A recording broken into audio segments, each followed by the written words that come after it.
Hello students, I am Alka Jain. आज मैं साहित्य सागर के पद्य भाग से साखी पढ़ाने जा रही हूँ। साखी कबीर दास जी द्वारा रचित है। कबीर दास जी भक्ति काल की निर्गुण शाखा के ज्ञानाश्रयी मार्ग के मुख्य कवि हैं। कबीर दास जी पढ़े लिखे नहीं थे। इनके गुरु स्वामी रामानंद थे। कबीर दास जी की भाषा पंचमेल खिचड़ी और सधुक्कड़ी है। पंचमेल खिचड़ी इसलिए कहते हैं क्योंकि ये संत थे और घूमते रहते थे, तो जहाँ जहाँ जाते थे वहाँ की भाषाओं के शब्द इनके दोहों में मिलते हैं।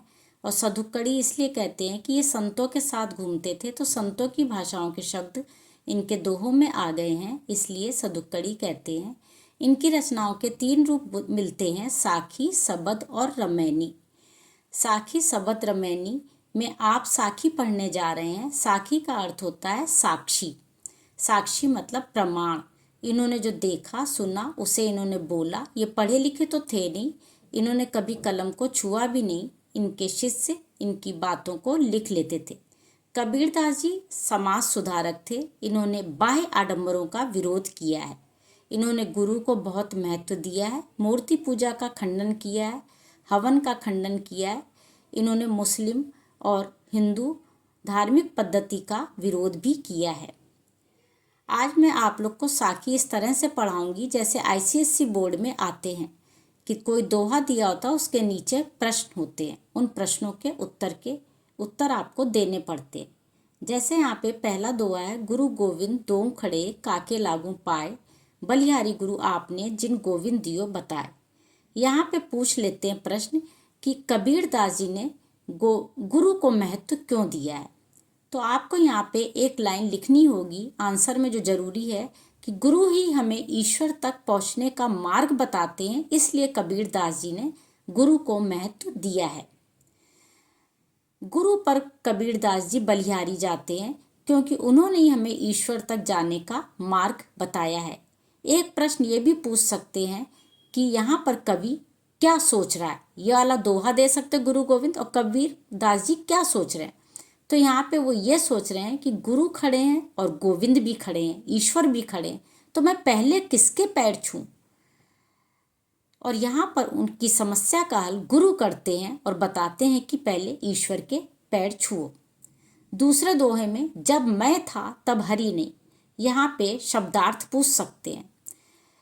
आईसीएसई बोर्ड में 6 शब्द अर्थ आते हैं 3 नंबर में, तो उसमें मैं का अर्थ यहाँ पूछ सकते हैं क्या है। तो आपको मैं का अर्थ अहंकार लिखना होगा। कबीर दास जी कह रहे हैं कि जब मेरे मन में मैं था, अहंकार का भाव था, तब हरि नहीं बस रहा था, और जब मैंने अहंकार का त्याग कर दिया तो अब हरि है। तब हमारे मन में अब ईश्वर बस रहा है, मैं नहीं। मैं मतलब अहंकार नहीं। कबीर दास जी कह रहे हैं कि प्रेम की गली यानी हृदय की जो प्रेम रूपी गली है वह बहुत अति मीन्स बहुत सांकरी। सांकरी का शब्दार्थ पूछ लेते हैं। आपको लिखना पड़ेगा तंग या सकरा या पतला। प्रेम की गली जो हृदय रूपी गली वो बहुत पतली है। तामे, तामे का मतलब उसमें दो ना समाई। पूछ सकते क्या 2 चीजें उस पतली गली में नहीं समाती हैं। तो हृदय की जो प्रेम की जो गली है बहुत पतली है, उसमें 2 चीजें, एक तो अहंकार और एक ईश्वर, ये दोनों एक साथ नहीं समा सकते। यदि हमारे अंदर अहंकार होगा तो हम स्वयं को बहुत ऊंचा मानने लगेंगे, हम ईश्वर को भी कुछ नहीं समझेंगे। तो अहंकार को हमें त्यागना पड़ेगा और तब हमें ईश्वर के दर्शन होंगे। हमारे मन में तब ईश्वरत्व का भाव जागेगा। तीसरे दोहों में वो मुसलमानों की धार्मिक पद्धति का विरोध कर रहे हैं।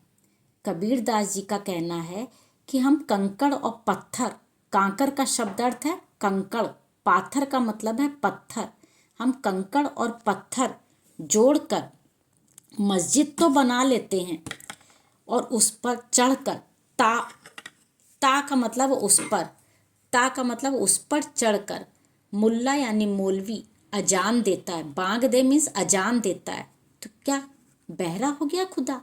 कबीर दास जी कहते हैं खुदा या अल्लाह बहरा नहीं है, वो हमारी दिल की पुकार को सुनता है। हमें कंकड़ और पत्थर जोड़कर मस्जिद बनाने की ज़रूरत नहीं है।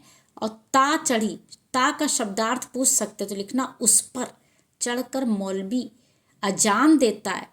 तो बहरा नहीं है खुदा, हमारे दिल की पुकार सुनता है। अगर हम कभी विपत्ति में हम केवल मन में अल्लाह का ध्यान करें, हमारी समस्याएं दूर होंगी। इसी तरह उन्होंने चौथे दोहे में हिंदुओं की धार्मिक पद्धति का विरोध किया है।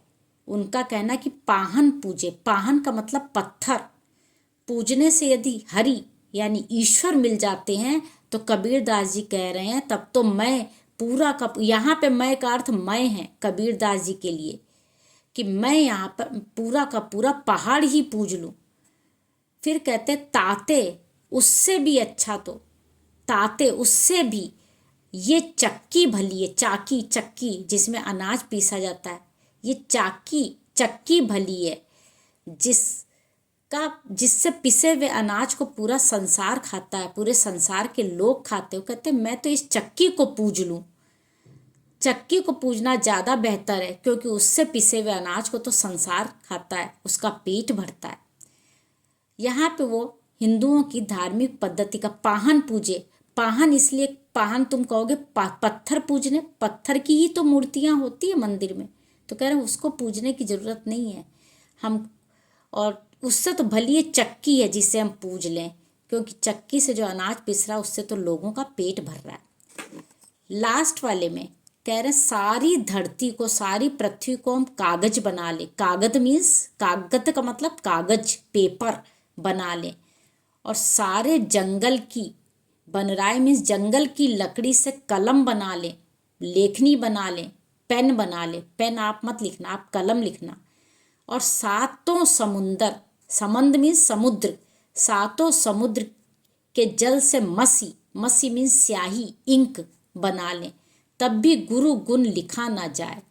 गुरु के गुण, गुण मीन्स गुण इतने ज़्यादा हैं कि लिख नहीं पाएंगे, उसके लिए धरती का जो कागज बना वो कम पड़ जाएगा, जंगल की लकड़ी से जो कलम बनी वो कम पड़ जाएगी, और जो 7 समुद्रों के जल से स्याही बनी है वो भी कम पड़ जाएगी, क्योंकि गुरु के गुण अनंत हैं। अनंत शब्द याद रखना, गुरु के गुण अनंत है। यहाँ पे पूछ सकते कि 7 समुद्र कौन कौन से? आप जो अपनी ज्योग्राफी में या सब्जेक्ट्स में 7 समुद्र पढ़ते हैं, इंडियन ओशन, पैसिफिक, वो नहीं लिखने हैं। 7 समुद्र ये हैं क्योंकि कबीरदास जी पढ़े लिखे नहीं थे, वो संत थे, उन्हें शास्त्रों का ज्ञान था। क्षीर सागर, क्षीर का मतलब होता दूध, घृत सागर घी, मदिरा सागर शराब और मद्य, लवण सागर नमक, इक्षु सागर गन्ना, दधि सागर दही, और मधु सागर शहद। तो आपके ICSE बोर्ड में ऐसे ही आते कि दोहा लिखा होगा और उसके नीचे प्रश्न होंगे, आपको उत्तर लिखने पड़ेंगे। अब कविताओं के नाम, छंदों के नाम, जैसे इसको दोहा छंद कहते हैं, छंद आपके कोर्स में नहीं है, मात्राओं के आधार पर छंदों के नाम दिए गए हैं। जैसे छोटे ऊ की मात्रा तो 1 मात्रा, बड़े ऊ की 2 है। आपको इतना याद नहीं करना है क्योंकि कोर्स में नहीं, आप सिर्फ इतना याद रखिए। ये पूछ सकते हैं कि साखी किस छंद में, केवल इतना याद रखो साखी दोहा छंद में है। तो आपको ये वीडियो कैसा लगा आप इसे कमेंट बॉक्स में मुझे बता सकते हैं। लाइक करिएगा और सब्सक्राइब करिएगा, किसी को शेयर करना हो तो शेयर करिएगा। Thank you.